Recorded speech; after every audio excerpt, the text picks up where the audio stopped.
welcome to Practical Word. Today I'm going to talk about how to hear from God. There are many people that want to hear from God, and they are saying they've been praying but they are not hearing.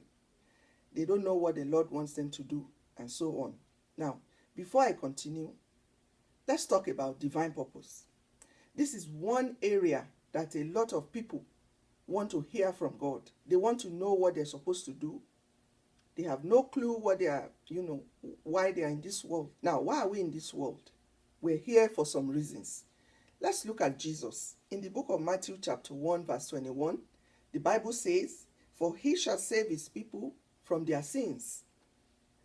That is Jesus' divine purpose, to save people from their sins. You have a divine purpose. I have a divine purpose. So how do you find out? You need to ask God. Now let's go back to today's topic, how to hear from God. Some can ask by faith. You can simply ask the Lord in prayers, what is my divine purpose? What am I supposed to do in my lifetime? I asked by faith a few years ago, and the Lord told me, same day, what I'm supposed to do. Now, some people cannot receive by faith, and there are some reasons for this. Let's look at some things. Now, many cannot hear from God because of sin. You see, if you have a sin in your life, you can't hear God until you repent and you make a 360-degree U-turn from what you're doing. Then the path will be clear and you can hear clearly from God. Another thing is this, overeating. If you are fond of eating very late at night, or you overeat, then you can't hear very well, because that is the flesh realm. So it's important that you discipline yourself at night. When you are about to go to bed, that's not the time to eat a big bowl of rice or other food that you enjoy. So you need discipline in some areas of your life. Another reason is this, not knowing how to ask. You see, James chapter 4 verses 2 to 3 says, "Ye ask and receive not, because ye ask amiss." Now let's look at some guides that can help you to hear from God. I'm going to share a few things with you. If you have a pen and a paper, I will advise you to write some things down. The first thing is this. You need to ask God for forgiveness. Now, if this is your first time of joining me, I want to pray with you. If you don't have Jesus in your life, you need to invite Jesus Christ into your life. This is the reason. We need the Holy Spirit. It is the Holy Spirit that is doing everything. You see, Jesus will connect us to God, and God will give us his Holy Spirit. It's as simple as that. So I want you to invite Jesus into your life right now. Just say, "Dear Heavenly Father, please forgive me of my sins. Jesus Christ, please come into my life. Let your light shine and show me the way. In Jesus' name, amen." Now I have some few information on my website. I'll put a link so you can go there and read some information. You need to get close to God, not because you want some things from him, but because you love God. Praise God. Now, my other brothers and sisters, you need to ask God to forgive you your sins. If there's anything in your life that can be a hindrance, when you ask the Lord, then you need to ask God to forgive you. Now, the first thing you're going to do is this. After you've asked God to forgive you, you're going to read the book of Psalms. I always say read the book of Psalms, because I have found out some things about the book of Psalms. Let me share an illustration with you. You love banana, don't you? I love banana. You don't have to cook banana, though some use it for cookings, but I'm just using it as an example of a ready-made food. If you eat some banana, you'll be full. To me, the book of Psalms are like ready-made food for our soul. We feed our physical body.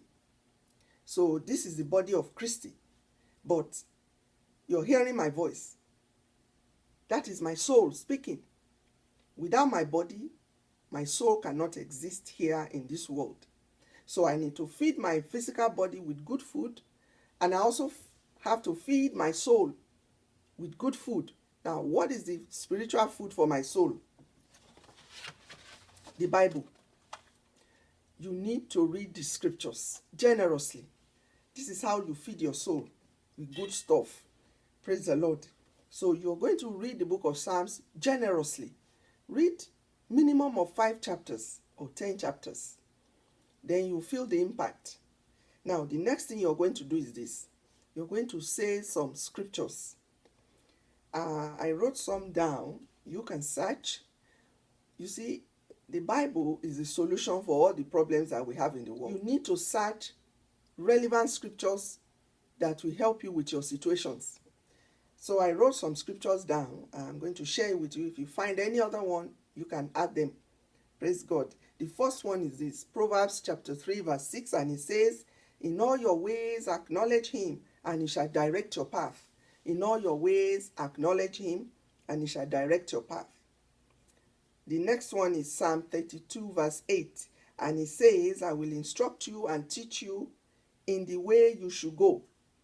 I will instruct you and teach you in the way you should go.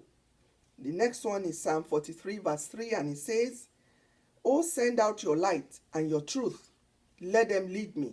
Oh, send out your light and your truth, let them lead me.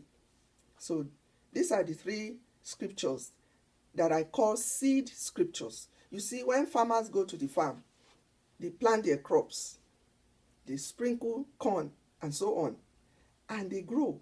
The same thing, when you say the scriptures repeatedly, something will happen. God will use them to work in your life. So these are the seed you're going to sow so you can hear from God, and God will speak to you. Now, the next thing is this. You're going to praise God. You worship God with your favorite gospel music. I always say favorite gospel music. You see, any of those collections that you really like. Let's look at it this way. You know, sometimes when we play some music, it's not going to move you, But if you play some, you see yourself dancing and enjoying it. This is the point that the Spirit comes when you play such music that makes you to dance or makes you to be very happy. That's what I'm talking about. So you praise God with your one of your favorite worship music and rejoice before the Lord. Then you pray. Now I'm going to share a few things with you here when you are praying. Ask God specific questions. Just ask him simply, what is my divine purpose, Lord? I want to be in your will. I'm in this world and I don't know what I'm supposed to do. I've been doing some things. Sometimes we do things that doesn't make us happy. There are many people that are doing some jobs that they are not happy about. You see, that is a clue that you are not in the will of God. So you need to ask him. You see, in the kingdom of God, asking is a law.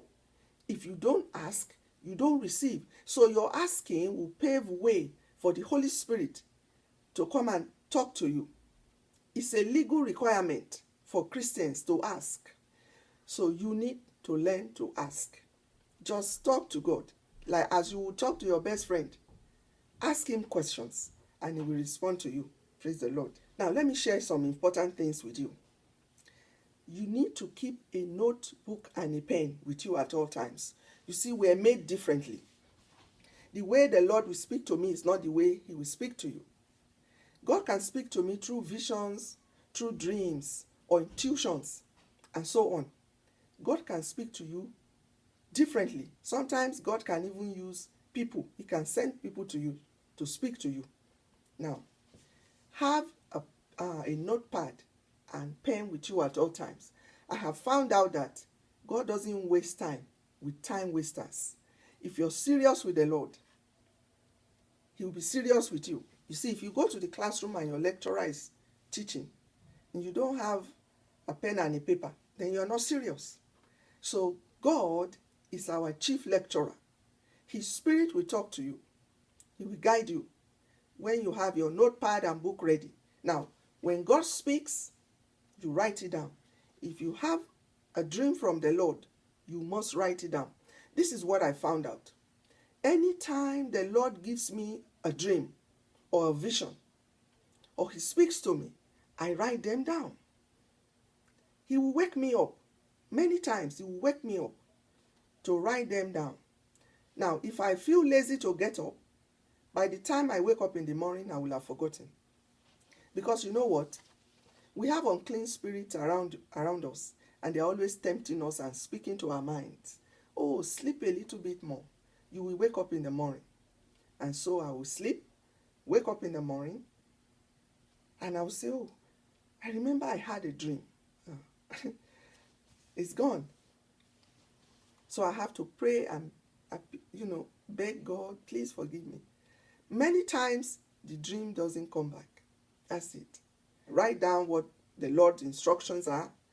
And the next thing is this: don't overeat. I said it before. Don't overeat. When you are going to bed, don't eat too much. If you're hungry, eat some fruit. Eat light snacks. Eat 2 hours before bed, your regular dinner.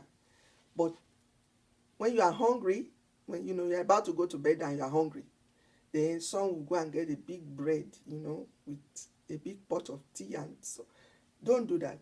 That is the realm of flesh. You have to discipline yourself. Praise God. Now, have a consistent Bible study. You see, let's look at it this way. If you have a friend, and it's only when you need something that you are nice to the friend, what do you think will happen? The friend knows, oh, here we go, he's coming again. He knows you are only coming because you need help. Now, we cannot do that with God. God is not a human being that we treat like that. Have a consistent Bible study in the morning, in the evening. Just love God. He knows your need, but he just wants you to ask. So asking part is the legal part. Now, if you are consistent with your Bible study in the morning, in the evening, even before you ask, God will show you some things. And it's as easy as that. The next thing is this: you must act on God's instruction immediately. There was a time I was reading the Bible, and in that chapter I saw immediately, the word immediately, several times. And the Lord was drawing my attention to that. Immediately. So I started to think about the word immediately. And the Lord said, when I give you instructions, you must act on them immediately. You don't waste time. Do you know why? We have enemies. They are always watching. They are always trailing us. When God speaks, they set in motion. They want to hinder what he has just said. So if you act on it immediately, because God will be there to help you to carry them out. If you lapse, that's it. Those people will deceive your mind. They will change your mind. They will suggest other things that God did not say. And that's it. And this is how many people have missed so many good things from the Lord. I pray this is not your portion in Jesus' name. Amen. I have no doubt that you have been blessed so far. Now, I want you to take a look at some pictures.